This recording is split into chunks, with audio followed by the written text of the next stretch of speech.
Komitmen warga pendidik dalam mendidik anak murid sepanjang tempoh PKP maupun PKPB seharusnya tidak dipersoalkan kerana terdapat antara mereka telah memperkenalkan pelbagai medium pembelajaran dan pengajaran PDP yang memudahkan interaksi dengan murid yang terpaksa belajar dari rumah. Pelbagai aplikasi dalam talian seperti Google Classroom, Zoom, Kahoot, YouTube, Instagram dan sebagainya telah digunakan untuk melaksanakan pembelajaran di rumah. Mungkin tidak salah boleh kita ertikan bahawa pembelajaran jarak jauh ini lebih kurang sama seperti mod pengajian jarak jauh. Namun, ia lebih mencabar kerana melibatkan para pelajar sekolah daripada pelbagai latar dan kelompok masyarakat. Tidak dinafikan guru-guru keterbatasan capaian akses internet dalam kalangan pelajar dan guru-guru sendiri selain kekangan kepada peranti elektronik seperti telefon pintar, laptop, tablet atau komputer di rumah yang menjadi penghalang yang tidak dapat dielakkan. Justru, seiring dengan saranan Menteri Pendidikan Dr. Muhammad Razli Mat Jidin, para guru digalakkan supaya menggunakan kreativiti masing-masing untuk menjalankan proses pembelajaran dan pengajaran dari rumah. Menerusi sesi temu ramah yang dilakukan oleh saya menerusi aplikasi Skype, rata-rata guru bersetuju cabaran utama PDP secara dalam talian ialah masalah internet dan peranti elektronik. Bagi Siti Mariam Muhammad Fadil, seorang guru di Sekolah Agama Seri Bukit Batu di Muar Johor, guru sendiri perlu meneroka kreativiti sendiri berdasarkan keterbatasan sumber untuk memastikan tiada murid yang keciciran. Mesti menyarankan supaya semua guru agar lebih kreatif. Kreatifan itu kena cari sendiri sebenarnya sebagai seorang guru di rumah. Jadi bekerja di rumah sebenarnya mencabar bagi guru-guru, bukan bagi guru saja, malah pada semua-semua yang bekerja di rumah.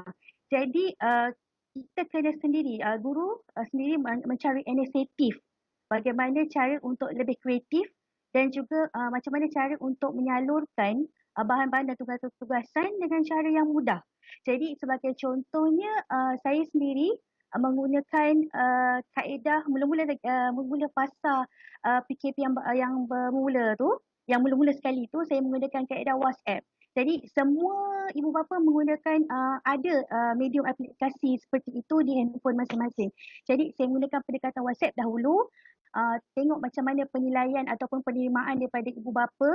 Kalau ada mana daripada situ kita dapat maklum-malas yang sangat positif.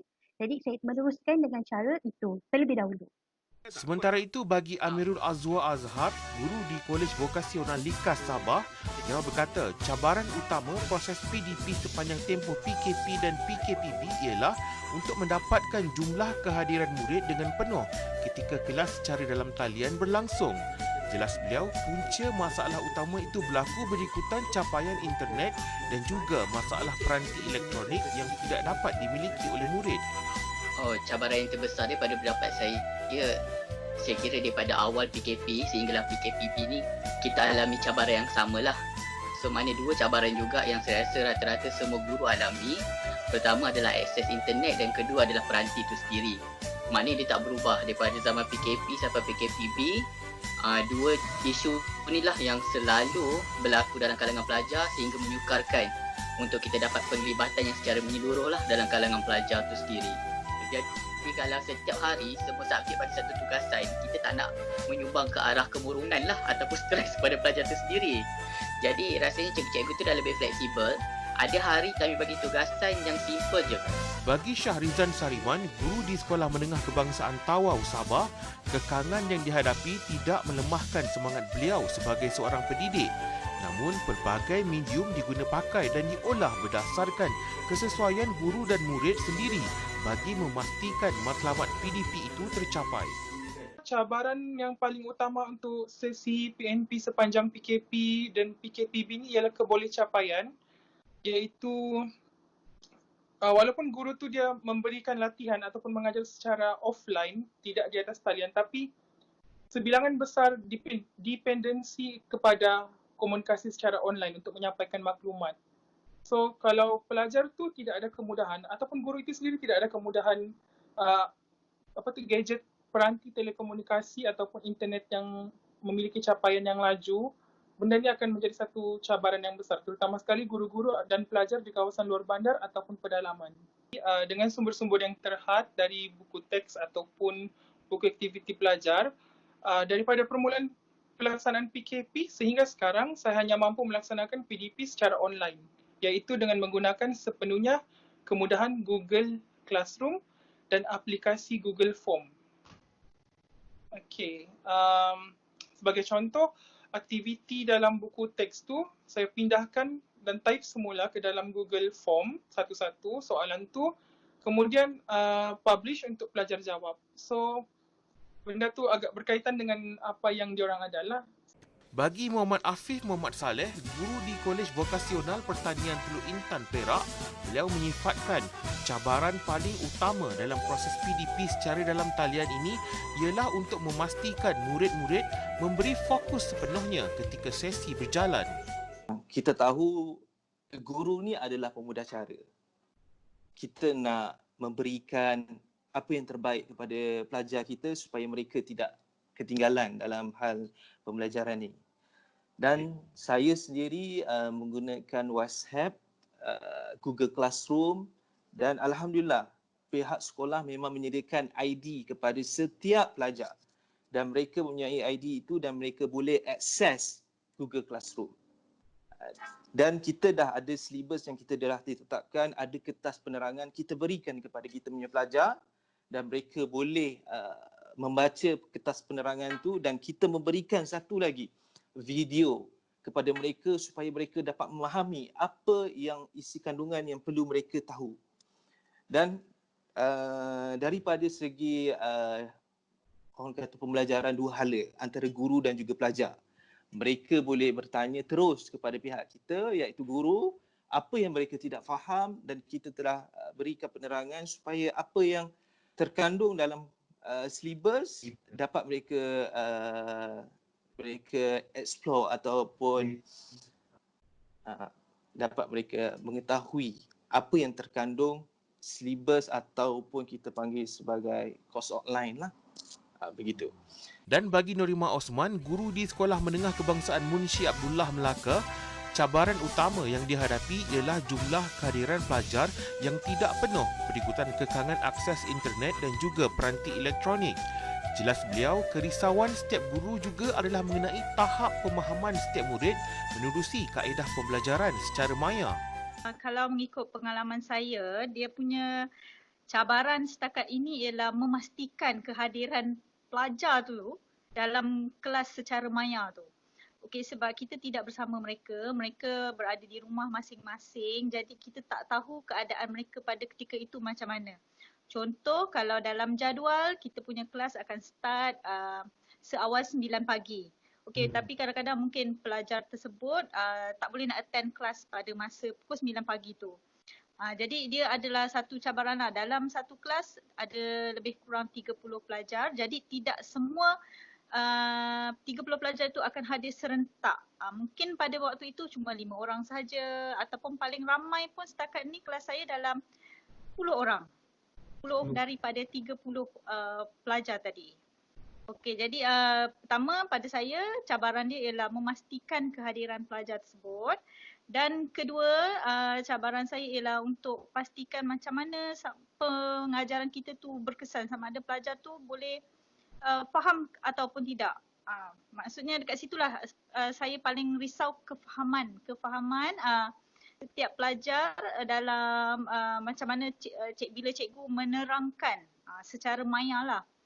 Sementara itu, Muhammad Azwar Ali Usar, seorang guru di Maktab Rendah Sain Mara Lenggong, Perak berkata, isu utama ialah cabaran menyampaikan maklumat dan pengajaran kepada para pelajar yang terpaksa berkongsi peranti elektronik bersama ahli keluarga yang lain. Justru beliau menggunakan medium media sosial seperti Instagram bagi memastikan setiap murid dapat mengulang kaji pelajaran mengikut kesesuaian waktu mereka. Untuk saya sendiri, saya menggunakan beberapa kaedah medium lah, tapi saya lebih cenderung kepada media sosial.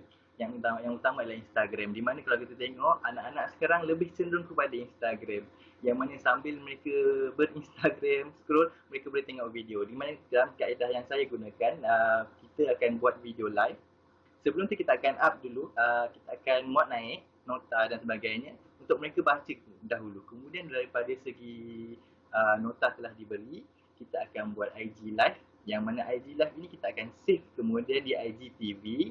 Okey, kemudian mereka boleh ulang kaji pada bila masa mereka suka, sama selepas tarawih kalau masa PKP ni lah. Selepas tarawih mungkin pada waktu petang ataupun masa menunggu untuk berbuka dan sebagainya. Jadi di situ salah satu cara yang saya gunakan adalah media sosial. Kemudian di pihak peringkat sekolah juga, di peringkat pengurusan sekolah juga ada menjadikan satu medium yang terbaik bagi saya lah, iaitu daripada menggunakan Microsoft Teams, yang mana setiap pelajar mempunyai akaun sendiri dan mereka mempunyai jadual mereka sendiri, yang mana bermula pada 8 pagi sehingga pada 12 tengah hari. Waktu pembelajaran bermula pada 8 sehingga 9 untuk satu subjek. Untuk semua tingkatan bermula pada tingkatan 1 sehingga tingkatan 5. Itu daripada pihak pengurusan sekolah, yang mana saya rasa itu dah cukup bagus dan satu inisiatif yang baik di peringkat sekolah menyediakan satu platform untuk para pelajar. Bagi Siti Salbiah Saleh, guru di Sekolah Menengah Kebangsaan Kota Masai 2 Johor, beliau menganggap inisiatif KPM memperkenalkan TV pendidikan merupakan langkah tepat bagi membantu murid-murid yang tidak mempunyai capaian internet dan juga peranti elektronik. Seperti yang ditekankan oleh YB Senator Menteri Kanan Pendidikan, mengatakan bahawa cikgu diberi fleksibiliti untuk menjalankan online learning mengikut kesesuaian dan juga memikirkan atau mengambil cakna tentang kekangan-kekangan yang dihadapi oleh pelajar. Jadi guru-guru ni kita faham walaupun ada pelbagai kekangan, dia akan terus istiqamah untuk mendidik para pelajar. Seperti yang saya kata tadi, ada pelajar yang tidak mempunyai capaian internet. Jadi tahniah diucapkan kepada KPM sendiri yang tampil dengan inisiatif TV pendidikan. TV pendidikan untuk membantu pelajar yang tidak mempunyai capaian internet. Berguru demi ilmu, bina generasi baru, itu merupakan tema sambutan Hari Guru 2020 yang menyentuh peranan guru dalam memperkasa keilmuan dan profesionalisme bagi membina generasi baru negara yang dapat memenuhi falsafah pendidikan kebangsaan dan sesuai dengan normal baru seperti yang telah diumumkan oleh Perdana Menteri sendiri Tan Sri Muhyiddin Yassin, dan juga seperti yang telah disarankan oleh Kementerian Pelajaran Malaysia KPM. Guru-guru boleh menggunakan kreativiti ataupun idea mereka masing-masing bagi menjalankan sesi pembelajaran dan juga pengajaran ataupun PDP bagi memastikan murid-murid tetap menjalani proses pembelajaran, dan ini bukti jasa besar pengorbanan guru kepada kita. Tanpa guru, siapalah kita? Seperti kata pepatah, guru ibarat lilin yang membakar dirinya sendiri. Dan bersempena dengan sambutan Hari Guru ini, saya mengucapkan Selamat Hari Guru kepada semua guru di seluruh Malaysia. Azri Idris, Bernama TV.